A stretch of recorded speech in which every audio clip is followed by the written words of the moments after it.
Buenos días a todos. Buenos días, señor secretario de Hacienda y Crédito Público, compañeras y compañeros legisladores.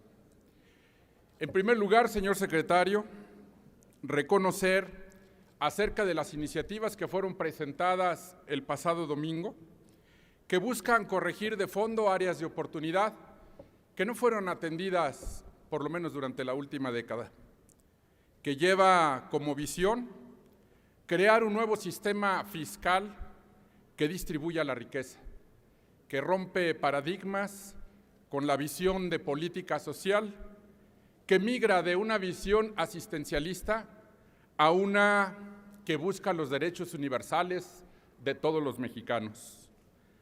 Y yo diría a una visión humanista que va más allá de garantizar derechos laborales con los derechos que deben de tener todos los mexicanos. Debe resaltarse el amplio ejercicio de responsabilidad social que se ha mostrado al presentar un paquete fiscal y una reforma hacendaria que sirve para hacer lo que queremos todos los legisladores aquí presentes: ayudar a construir un México más justo, uno donde se privilegie actuar de inmediato para atacar y atender la gran agenda de cambio y de transformación que ha propuesto el presidente de la República, el licenciado Enrique Peña Nieto. Es sin duda una reforma hacendaria, una reforma social que habrá de dar mayores oportunidades de crecimiento económico.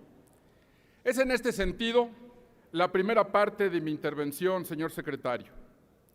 El año pasado, en el paquete económico 2013, se presentó una expectativa de crecimiento de 3.5%. Sin embargo, a lo largo del año, se ha tenido que ajustar esta expectativa de crecimiento a la baja. De acuerdo con su dependencia, hoy tenemos una expectativa de crecimiento de tan solo 1.8%. En este contexto, señor secretario, ¿qué perspectivas tiene el crecimiento de la economía para el resto del año? ¿Qué anticipa para 2013 y 2014 los criterios generales de política económica? Y sobre todo, ¿qué riesgos vislumbra en mediano y largo plazo para nuestra economía nacional?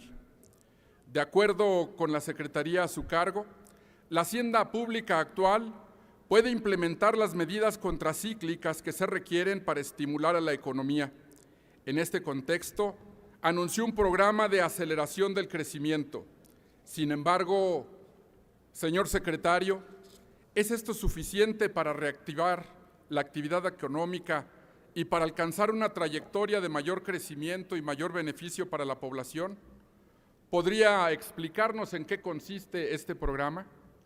¿Qué medidas alternativas se proponen y se pondrán en operación para incentivar el crecimiento de la demanda doméstica y el fortalecimiento de nuestro mercado interno?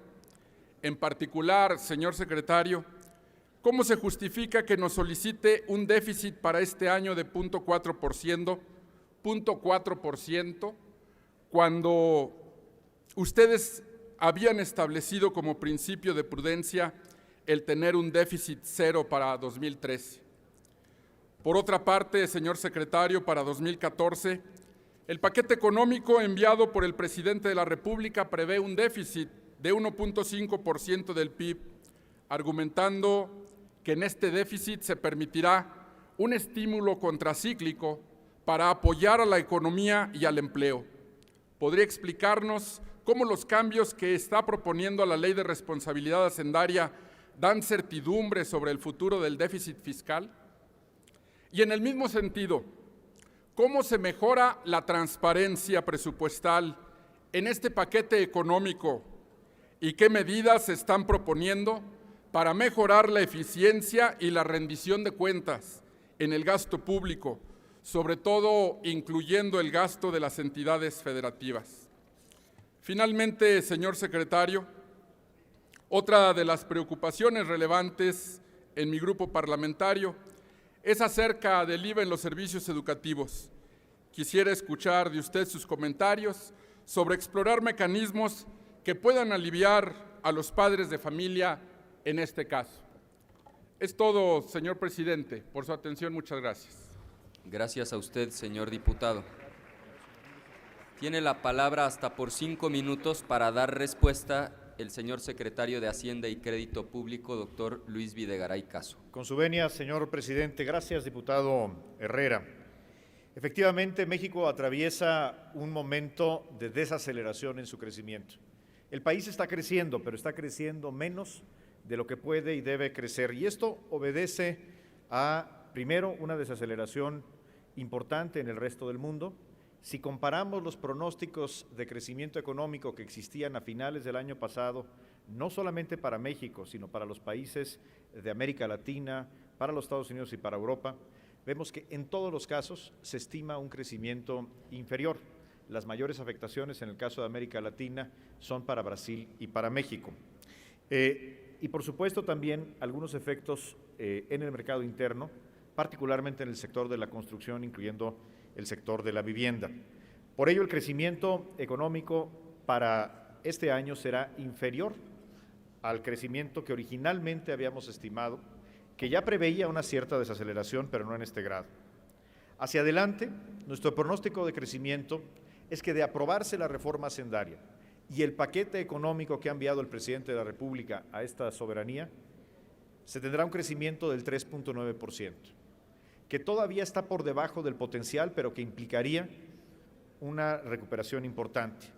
Pero México debe de crecer más, y para crecer más hay que llevar a cabo las transformaciones de fondo, los cambios estructurales en los que ya trabaja la Cámara de Diputados y la Cámara de Senadores.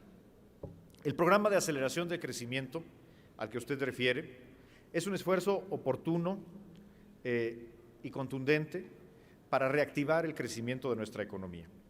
En primer lugar, como usted bien apunta, implica modificar la meta de balance aprobada por esta Cámara de Diputados para el año 2013, de tal manera que los menores ingresos públicos que se prevén para el resto del año no se reflejen en una reducción del gasto público en los últimos meses del año. El déficit de 0.4% del PIB permitirá evitar un recorte al gasto en este último trimestre del año de aproximadamente 65,000 millones de pesos. Creo que las familias que pueden perder su empleo, los pequeños comercios y empresas que verían disminuidas sus ventas, reclamarían con justa razón al Estado el no tomar medidas oportunas y responsables. Hoy, en este momento, lo responsable es sostener el nivel de gasto aprobado por esta Cámara para evitar una mayor disminución del crecimiento económico. Para el año próximo, el Gobierno propone un impulso significativo al crecimiento económico a través de un déficit transitorio y moderado. Este déficit será posible siempre y cuando se fortalezcan los ingresos públicos, como se propone en la reforma hacendaria, y siempre y cuando esta soberanía tenga bien aprobar las modificaciones a la Ley de Presupuesto y Responsabilidad Hacendaria, que nos darán un mejor marco prudencial hacia adelante, estableciendo no solamente una nueva regla de balance estructural, sino también un techo al crecimiento del gasto corriente. Para esto son los cambios a la Ley de Presupuesto y Responsabilidad Hacendaria. Con respecto a las medidas que se toman para tener un gasto más eficiente y transparente en las transferencias a los estados, la iniciativa propone dos modificaciones importantes a los rubros que implican la mayor cuantía en el presupuesto, que son el gasto en educación y el gasto en salud.